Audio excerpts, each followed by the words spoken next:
RDS 연결과 관리 완벽 가이드에 오신 것을 환영합니다. AWS RDS를 처음 접하는 개발자를 위한 실전 가이드입니다. 엔드포인트 확인부터 모니터링까지 실무에서 꼭 알아야 할 핵심 개념을 함께 살펴보겠습니다. 이번 강의에서는 6가지 핵심 주제를 다룹니다. RDS 엔드포인트 확인, DB 클라이언트로 접속, 보안 그룹 설정, 자동 백업 설정, 스냅샷 생성과 복원, 그리고 RDS 모니터링입니다. 차근차근 따라오시면 RDS를 완벽하게 다룰 수 있습니다. RDS 엔드포인트는 데이터베이스 접속을 위한 주소입니다. 마치 집 주소처럼 데이터베이스에 방문하려면 정확한 주소를 알아야 합니다. 엔드포인트는 호스트명과 포트번호로 구성되며 AWS 콘솔의 연결 섹션에서 쉽게 확인할 수 있습니다. 이 주소를 복사하여 애플리케이션 설정 파일에 저장하면 됩니다. 엔드포인트 확인은 AWS 콘솔에서 간단합니다. RDS 서비스로 이동하여 데이터베이스를 선택하면 연결 섹션에 엔드포인트 주소와 포트가 표시됩니다. 이 정보를 환경 변수로 관리하는 것이 좋습니다. 개발 환경과 운영 환경의 RDS가 다르기 때문에 하드코딩하지 말고 항상 설정 파일로 관리해야 합니다. 프로그래밍 방식으로 엔드포인트를 조회할 수도 있습니다. AWS SDK의 Describe DB Instances 메서드를 사용하면 됩니다. 먼저 AWS SDK를 불러오고 RDS 객체를 생성합니다. 그 다음 DB Instance Identifier를 파라미터로 전달하여 Describe DB Instances를 호출합니다. 반환된 데이터에서 엔드포인트 객체를 추출하면 어드레스 속성의 호스트명이, 포어트 속성의 포트 번호가 있습니다. 이 방식은 인프라 자동화 스크립트에서 특히 유용합니다. DB 클라이언트는 애플리케이션과 데이터베이스 사이의 통역사 역할을 합니다. 마치 외국인과 대화할 때 통역사가 필요하듯 우리 코드가 데이터베이스와 소통하려면 클라이언트 라이브러리가 필요합니다. 크게 2가지 형태가 있습니다. MySQL 워크벤치나 DB버 같은 GUI 도구는 사람이 직접 데이터베이스를 관리할 때 편리합니다. MySQL이나 PG 같은 프로그래밍 라이브러리는 애플리케이션 코드에서 데이터베이스를 다룰 때 사용합니다. Node.js에서 RDS에 연결하는 방법을 살펴보겠습니다. MySQL 이 라이브러리의 프라미스 버전을 사용합니다. Create Connection 메서드의 연결 옵션을 전달합니다.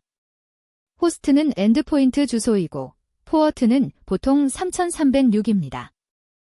유저와 패스워드는 RDS 생성 시 설정한 마스터 계정 정보입니다. 데이터베이스는 연결할 데이터베이스 이름입니다. 커넥트 타임아웃을 10초로 설정하여 네트워크 문제 시 무한정 기다리지 않도록 합니다. 연결이 성공하면 execute 메서드로 쿼리를 실행할 수 있습니다. srgtnow.로 데이터베이스의 현재 시간을 가져와 연결을 확인합니다. 사용이 끝나면 반드시 end 메서드로 연결을 닫아야 합니다. 실무에서는 연결 풀을 사용하는 것이 일반적입니다.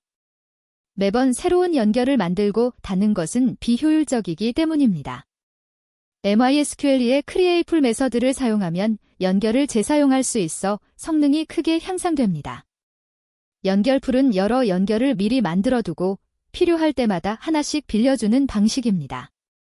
사용이 끝나면 연결을 풀에 반환하여 다른 요청이 재사용할 수 있게 합니다. 보안 그룹은 AWS의 가상 방화벽입니다.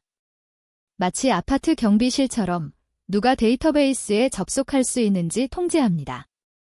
보안 그룹은 인바운드 규칙과 아웃바운드 규칙으로 구성됩니다.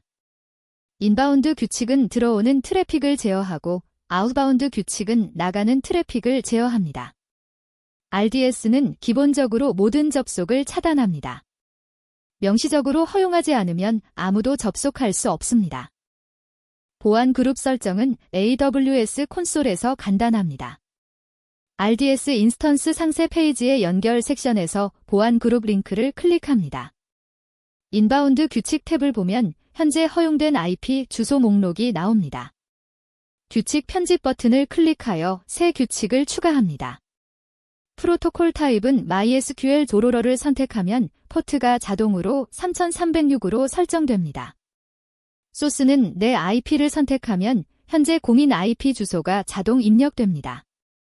전 세계 모든 IP에서 접속할 수 있게 하는 0.0.0.0은 절대 사용하면 안 됩니다. 규칙에 설명을 추가하면 나중에 관리하기 쉽습니다. 프로그래밍 방식으로 보안 그룹 규칙을 추가할 수도 있습니다. 이 SDK의 오서라이즈 시큐러티 그룹핑 그래스 메서드를 사용합니다. 그룹 아이디의 보안 그룹 아이디를 지정하고 IP 퍼미션즈 배열의 규칙을 추가합니다. IP 프로토콜은 TCP, 프람포워트와 톱포워트는 3306입니다. IP 레인지즈 배열에 허용할 IP 주소를 CIDR 표기법으로 지정합니다. 특정 IP 하나만 허용하려면 31을 붙입니다. 디스크리프션 필드의 규칙의 용도를 설명하면 나중에 확인하기 쉽습니다. 자동 백업은 데이터 손실을 방지하는 핵심 기능입니다.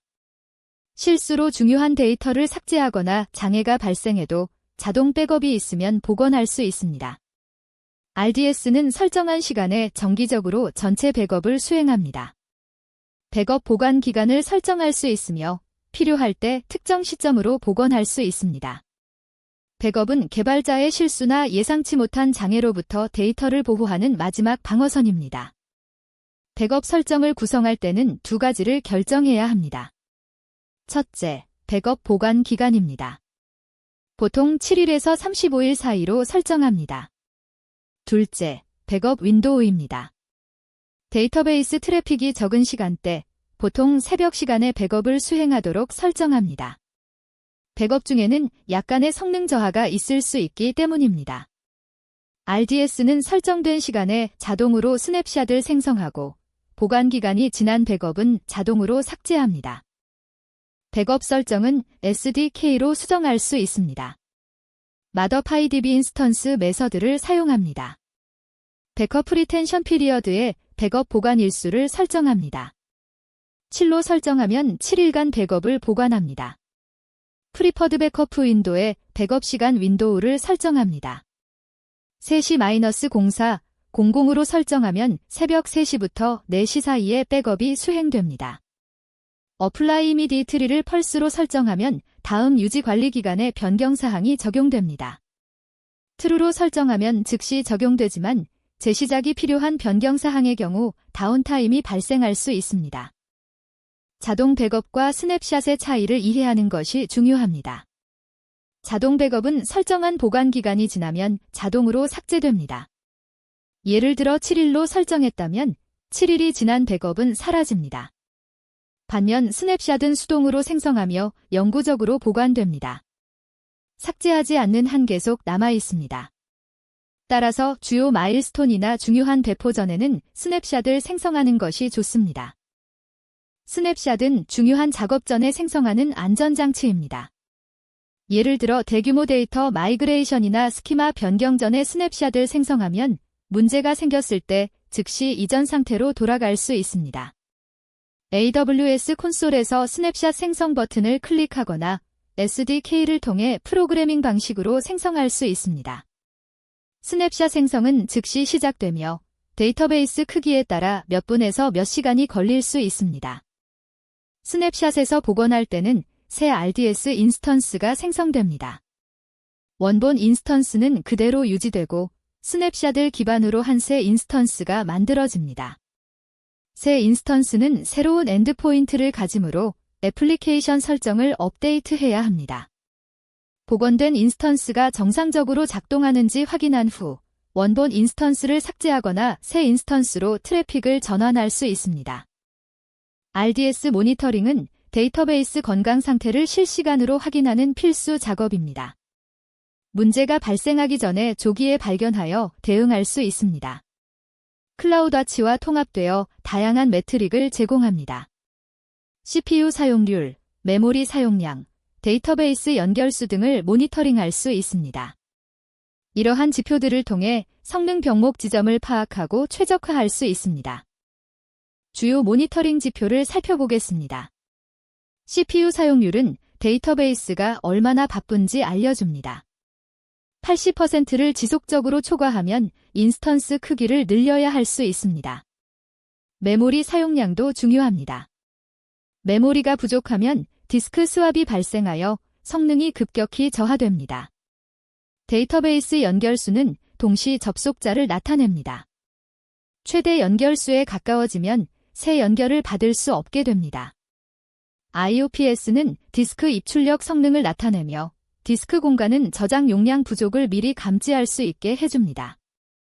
클라우드워치 알람을 설정하면 문제를 자동으로 감지할 수 있습니다.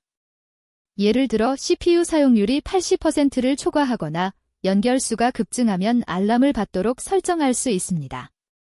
SNS와 통합하여 이메일이나 SMS로 알림을 받을 수 있습니다.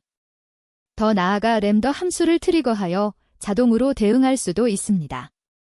예를 들어 디스크 공간이 부족하면 자동으로 스토리지를 확장하는 램더 함수를 실행할 수 있습니다. 실전에서 유용한 모니터링 팁을 공유합니다. 슬로우 쿼리 로그를 활성화하면 느린 쿼리를 찾아낼 수 있습니다. 어떤 쿼리가 성능 병목인지 파악하여 최적화할 수 있습니다.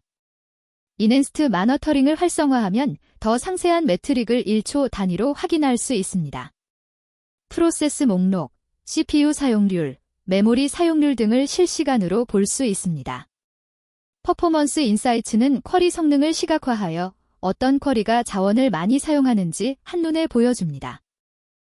지금까지 RDS 연결과 관리의 핵심 개념을 학습했습니다.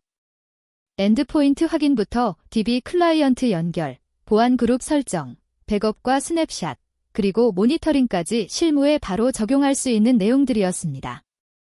이제 여러분은 RDS를 안전하고 효율적으로 운영할 수 있는 기초를 갖추셨습니다. 학습해 주셔서 감사합니다.